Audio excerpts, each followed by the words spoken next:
जय हिंद मेरे प्यारे दोस्तों, आप सभी का एक बार फिर से स्वागत है आपके यूट्यूब चैनल शिष्यन इंग्लिश में। मेरा नाम है ऋषु और मैं आपको इंग्लिश पढ़ाऊंगा। ये जो सीरीज़ चल रहा है हमारा बॉटम टू टॉप बैच से चल रहा है, जिसमें अभी हम बेसिक्स पढ़ रहे हैं, जिसमें हमने अभी नाउन और प्रोनाउन की बेसिक पढ़ी थी। ठीक है, अब यहाँ से जो बेसिक हमारा स्टार्ट हो रहा है वो एडजेक्टिव का स्टार्ट हो रहा है। तो सबसे पहले हम एडजेक्टिव को समझते हैं कि एडजेक्टिव होता क्या है। तो एडजेक्टिव की डेफिनेशन क्या है कि इट इज़ अ वर्ड। आपने 8 कैटेगराइजेशन पढ़े थे वर्ड के, उसी का एक ये भी पार्ट है कि ये भी क्या है, तो ये शब्द होते हैं जो क्वालिफाइज करते हैं, जो विशेषता बताते हैं। किसकी विशेषता बताते हैं? नाउन की या फिर प्रोनाउन की। तो देखिए, जैसे नाउन और प्रोनाउन की जो वर्ड विशेषता बताए उस वर्ड को ही हम क्या कहते हैं, तो उस वर्ड को ही हम एडजेक्टिव कहते हैं। जैसे देखिए यहाँ पे लिखा गया अ रेड पेन। आप सभी को पता होगा कि ये जो पेन है नाउन है। इस नाउन के पहले ही आकर के इस नाउन को पेन की विशेषता बता रहे कि पेन कैसा है, रेड है, या फिर यहाँ ब्लैक लिख दे, ब्लू लिख दे, जो भी लिख दे, तो ये पेन की ही विशेषता बता रहे। इस वजह से इस रेड को हम क्या कहेंगे कि ये एडजेक्टिव है। वैसे ये गर्ल नाउन है। इस नाउन के बारे में ये कहा जा रहा है कि नाउन कैसी है, ये लड़की कैसी है, तो ब्यूटीफुल है। अगली हो सकता है, कुछ भी हो सकता है, प्रेटी हो सकता है, स्मार्ट हो सकता है, कुछ भी हो सकता है। वैसे ये ट्री है, नाउन है। इस नाउन को ये विशेषता बता रहा है कि ये कैसा है, तो ये स्मॉल है। इसका मतलब कि ये एडजेक्टिव है। तो आप देख पा रहे हैं कि किसी भी नाउन के पहले आकर के उस नाउन की विशेषता बताना ही क्या कहलाता है, एडजेक्टिव कहलाता है। जो वर्ड उस नाउन के पहले आकर के उस नाउन को क्वालिफाई करे, उसकी विशेषता बताए, उसे ही हम क्या कहते हैं, एडजेक्टिव कहते हैं। तो अब हम पढ़ते हैं कैटेगरीज। हम अभी काइंड्स नहीं पढ़ेंगे, काइंड्स हम डिटेल्स में जब एडजेक्टिव पढ़ेंगे तब पढ़ेंगे।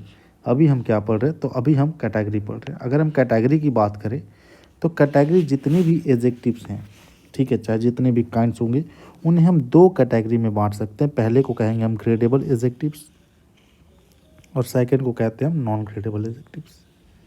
पहले को हम कहते हैं ग्रेडेबल, दूसरे को कहते हैं नॉन ग्रेडेबल। ग्रेडेबल क्या होता है, नॉन ग्रेडेबल क्या होता है?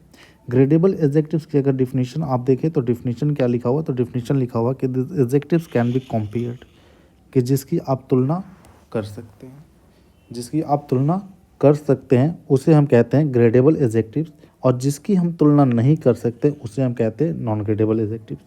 समझे, फॉर एग्जांपल जैसे स्मॉल, आप कहते हो ये ज़्यादा छोटा है, ये कम छोटा है, ये सबसे छोटा है, ये ज़्यादा बड़ा है, ये कम बड़ा है, ये सबसे बड़ा है। वैसे ही शॉर्ट में भी है, ये ज़्यादा ब्यूटीफुल है, कम ब्यूटीफुल है, सबसे कम ब्यूटीफुल है, सबसे ज़्यादा ब्यूटीफुल है। आप इसे कंपेयर करते हैं। वैसे स्मार्ट को भी आप कंपेयर करते हैं, लेकिन जैसे ट्रू है फॉल्स है, इसको हम कंपेयर नहीं कर सकते। कैसे? जैसे फॉर एग्जांपल माने कि जैसे मैंने 2 इक्वेशन लिखा, मैंने लिखा 3 + 2 = 6 एंड 3 + 2 = 5। आपसे कहा जाए कि आप मुझे ये बताएं कि दोनों में ज़्यादा सही कौन है, आप बता पाओगे? नहीं बता पाएंगे, दोनों ही सही नहीं है। या फिर मैं आपसे ये पूछता हूँ कि आप मुझे ये बताएं कि दोनों में ज़्यादा गलत कौन है, आप ये भी नहीं बता पाएंगे। गलत तो गलत है, मतलब कि दोनों ही गलत हैं, और ना तो दोनों ही सही हैं। तो आप ये नहीं कह पा रहे कि ज़्यादा गलत कौन सा है, ज़्यादा सही कौन सा है। इसका मतलब है कि इसे आप कंपेयर नहीं कर सकते।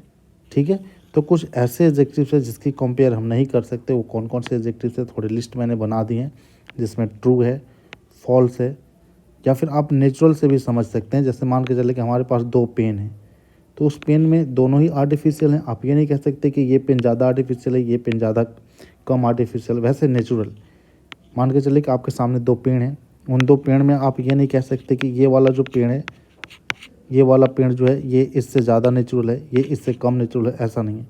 जब नेचुरल है तो दोनों के दोनों कैसे हैं, नेचुरल हैं। इसमें हम कंपेयर नहीं कर सकते। ठीक है, नेचुरल। वैसे ही आइडियल है, यूनिक है, एक्सीलेंट है, परफेक्ट है, सर्कुलर है, रेक्टेंगुलर है। ठीक है, नेचुरल है, आर्टिफिशियल है। ये तमाम जो एडजेक्टिव्स लिखे गए, इनकी आप तुलना नहीं करते हैं, इनकी तुलना हम नहीं कर सकते। इन्हीं वजह से इसे हम क्या कहते हैं, तो इसे हम नाम देते हैं नॉन ग्रेडेबल एडजेक्टिव्स। तो आई होप अभी आप एडजेक्टिव की डिफिनीशन समझे होंगे कि डिफिनीशन क्या होता है, कि एक ऐसा वर्ड जो क्वालिफाइज करता हो किसको, तो एक नाउन को या फिर प्रोनाउन को। ठीक है, फिर कैटेगरी की बात हमने की, तो gradable adjectives, non gradable adjectives. Gradable adjectives वैसे एडजेक्टिव्स होंगे जिसकी हम तुलना कर सकते हैं, ठीक है, और नॉन ग्रेडेबल एडजेक्टिव्स ऐसे एडजेक्टिव्स होंगे जिसकी तुलना हम नहीं कर सकते। अब देखिए कहता है ग्रेडेबल एडजेक्टिव्स के अंदर एक और पॉइंट है कि इस एडजेक्टिव्स के पास 3 डिग्रीज होते हैं। इन एडजेक्टिव्स के पास 3 डिग्रीज होते हैं। पहला पॉजिटिव डिग्री, कॉम्परेटिव डिग्री और द लास्ट सुपरलेटिव डिग्री। लेकिन इसके पास, इसको तो हम तुलना कर ही नहीं सकते, तो इसका सिर्फ एक ही डिग्री होता है। वो डिग्री कौन सा है? Positive degree. तो आप समझ पा रहे होंगे कि जिस एडजेक्टिव को हम जब तुलना नहीं करते हैं तो जिस डिग्री में रखते हैं उसे ही हम क्या कहते हैं? Positive degree. क्योंकि यहाँ लिखा है this adjectives are only use in positive degree. ठीक है, तो अब हम डिग्रीज को पढ़ेंगे। तो हम किसके डिग्रीज पढ़ रहे हैं? ग्रेडेबल एडजेक्टिव्स के, क्योंकि इन्हें ही तुलना कर सकते हैं हम। कितने रूप से तुलना कर सकते हैं? 3 रूप से। तो आइए हम देखते हैं। लिखा हुआ पॉजिटिव डिग्री। पॉजिटिव डिग्रीज क्या होते हैं? तो लिखा हुआ कि दिस डिग्रीज आर यूज, कि इन डिग्रीज का हम इस्तेमाल करते हैं कब? जब when no comparison is intended. जब आप तुलना नहीं करते हैं तो आप जिस डिग्री का इस्तेमाल कर रहे होते हैं उस डिग्री को ही आप क्या कहते हैं? तो उस डिग्री को ही आप कहते हैं पॉजिटिव डिग्री। जैसे मैंने कहा कि English is an easy language. English is an easy language. आप ये नहीं कह रहे कि इंग्लिश संस्कृत से आसान है, उर्दू से आसान है, अरेबिक से आसान है, जर्मन से आसान है, स्पेनिश से आसान है, ऐसा नहीं कह रहे ना। आप सिर्फ कह रहे हैं कि अंग्रेजी एक आसान भाषा है। तो इस अंग्रेजी को ही आप सिर्फ कह रहे हैं। इसी वजह से अंग्रेजी की जो क्वालिफाइज कर रहा है वो कौन कर रहा है? ये ईजी कर रहा है। तो ईजी को ही अभी तक तो आप एडजेक्टिव कह रहे थे, लेकिन यहाँ से आप इसको क्या कहेंगे कि ये पॉजिटिव डिग्री में है। कौन से डिग्री में है? पॉजिटिव डिग्री में। तो ईजी कौन सा है? Positive degree. क्या यहाँ पे कोई कंपैरिजन हो रहा है? नहीं। तो ये कंपैरिजन जब नहीं होता है तो इसी को हम कहते हैं positive degree. Next, Virat Kohli is a famous cricketer. Virat Kohli is a famous cricketer. आपको पता है कि विराट कोहली एक फेमस क्रिकेटर है। क्या आप ये कह रहे हैं कि किससे ज़्यादा फेमस है, किससे कम फेमस है? आप ऐसा कुछ नहीं कह रहे हैं। और जब ऐसा कुछ नहीं कह रहे हैं इसका मतलब है कि यहाँ पे जो विराट कोहली लिखा गया है ये फेमस, ये विराट कोहली को क्वालिफाई कर रहा है। और ये कौन से डिग्री में है? तो पॉजिटिव डिग्री में है। आई होप आपको पॉजिटिव डिग्री समझ में आया होगा कि पॉजिटिव डिग्री क्या होता है। तो जहाँ पे आप कंपैरिजन नहीं करते हैं, जहाँ पे आप तुलना नहीं करते हैं, उस डिग्री को ही हम कहते हैं पॉजिटिव डिग्री। नेक्स्ट है कॉम्परेटिव डिग्री। कॉम्परेटिव डिग्री में क्या होता है कि the degrees are used when one is compared with another, कि इस डिग्री का हम इस्तेमाल तब करते हैं जब एक की तुलना हम दूसरे से करते हैं। मतलब मिनिमम यहाँ पे कितने होने चाहिए? 2 होने चाहिए, तभी तुलना हो पाएगा। जैसे देखें, English is easier than Hindi. आप ये कह रहे हैं कि इंग्लिश जो है वो हिंदी से आसान है। इंग्लिश जो है वो हिंदी से आसान है, आप ये कह रहे हैं। तो मुझे बताएं, इंग्लिश हिंदी से आसान है तो क्या आप यहाँ पे 2 चीज़ को कंपेयर कर रहे हैं या नहीं कर रहे हैं? 2 भाषाओं को कंपेयर कर रहे हैं। तो वही कह रहा है कि जब हम कंपेयर नहीं करें तो हम पॉजिटिव डिग्री का इस्तेमाल करते हैं, जो कि हमने अभी पढ़ा फर्स्ट पार्ट में। और जब 2 के बीच हम कंपेयर करें तो उसे कंपैरेटिव डिग्री कहते हैं। वैसे देखिए नेक्स्ट लिखा हो, Virat Kohli is more famous cricketer than Hardik Pandya. हो सकता है हार्दिक पांड्या का कोई फैन हो, तो बुरा ना माने प्लीज़। हम एग्जाम्पल को समझने की कोशिश करें, डिग्री को समझने की कोशिश करें। जैसे मैंने लिखा Virat Kohli is more famous cricketer than Hardik Pandya. ठीक है, तो विराट कोहली भी एक क्रिकेटर है, हार्दिक पांड्या भी एक क्रिकेटर है। दोनों में ज़्यादा फेमस किसको बता रहे हैं आप? कोहली को बता रहे हैं। इसी वजह से यहाँ पे मोर फेमस जो लिखा है इसको हम क्या कह देंगे? Comparative degree. और यहाँ पे ईजियर को हम कह देंगे comparative degree. Next, superlative degrees. Superlative degrees क्या होता है कि इसकी डिफिनीशन होती है कि this degrees are used when one is compared with all, कि ये डिग्रीज का इस्तेमाल हम तब करते हैं जब एक की तुलना हम सभी से कर देते हैं। जब एक की तुलना हम सभी से कर देते हैं तो इस डिग्री का इस्तेमाल हम करते हैं। जैसे English is the easiest language. ठीक है, कि अंग्रेजी सबसे आसान भाषा है, इज़ द ईजीएस्ट लैंग्वेज। अंग्रेजी सबसे आसान भाषा। अब यहाँ पे क्या करें कि अब जितनी भी भाषाएं हैं दुनिया में उनमें से सबसे आसान कौन सा है? अंग्रेजी है। इस वजह से आप क्या कह दे रहे हैं? English is the easiest language.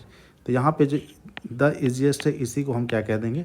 Superlative degree. Next है Virat Kohli is the most famous cricketer, कि विराट कोहली सबसे ज़्यादा फेमस क्रिकेटर, सबसे ज़्यादा प्रसिद्ध खिलाड़ी है, सबसे ज़्यादा प्रसिद्ध क्रिकेटर है। तो अब जितने भी क्रिकेटर हैं उनमें सबसे ज़्यादा फेमस कौन है?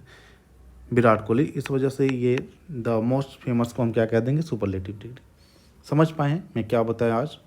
चलो एक बार आप रिवाइज करवा देते हैं आपको कि सबसे पहले तो हमने एडजेक्टिव्स के डिफिनीशंस पढ़े कि इसके डिफिनीशन क्या है। ठीक है, इसके बाद फिर हमने इसके कैटेगरीज पढ़े कि ये 2 कैटेगरीज होते हैं इसके, कौन कौन से? Gradable, non gradable. ग्रेडेबल वैसे एडजेक्टिव से जिसकी हम कंपेयर कर सकते हैं, नॉन ग्रेडेबल वैसे हैं जिसकी कंपेयर नहीं कर सकते। फिर हमने देखे कि ग्रेडेबल एडजेक्टिव्स को हम 3 तरीके से कंपेयर कर सकते हैं, लेकिन नॉन ग्रेडेबल को हम करते ही नहीं, तो उसे हम पॉजिटिव डिग्री में इस्तेमाल करते हैं। फिर हमने पॉजिटिव डिग्री देखा कि पॉजिटिव डिग्री का इस्तेमाल हम तब करते हैं जब कोई कंपैरिजन नहीं कर रहे होते हैं। कॉम्परेटिव डिग्री में हम तब करते हैं जब दो के बीच कंपेयर हो रहा होता है, और सुपरलेटिव डिग्री का इस्तेमाल हम तब करते हैं जब एक की तुलना हम सभी से कर रहे होते हैं। ठीक है, आई होप आपको ये वीडियो, ये सेशन समझ में आ गया होगा।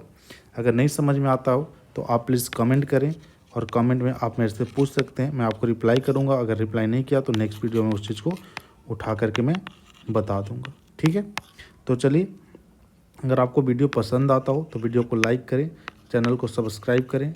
ठीक है, और वीडियो को शेयर करें, साथ साथ आप बेल का आइकन भी दबा दें ताकि आपको आने वाले वीडियोज़ की अपडेट मिलती रहे। तो चलिए, फिर मुलाकात होगी हमारी नेक्स्ट क्लास में। Thank you very much and Jai Hind to all of you.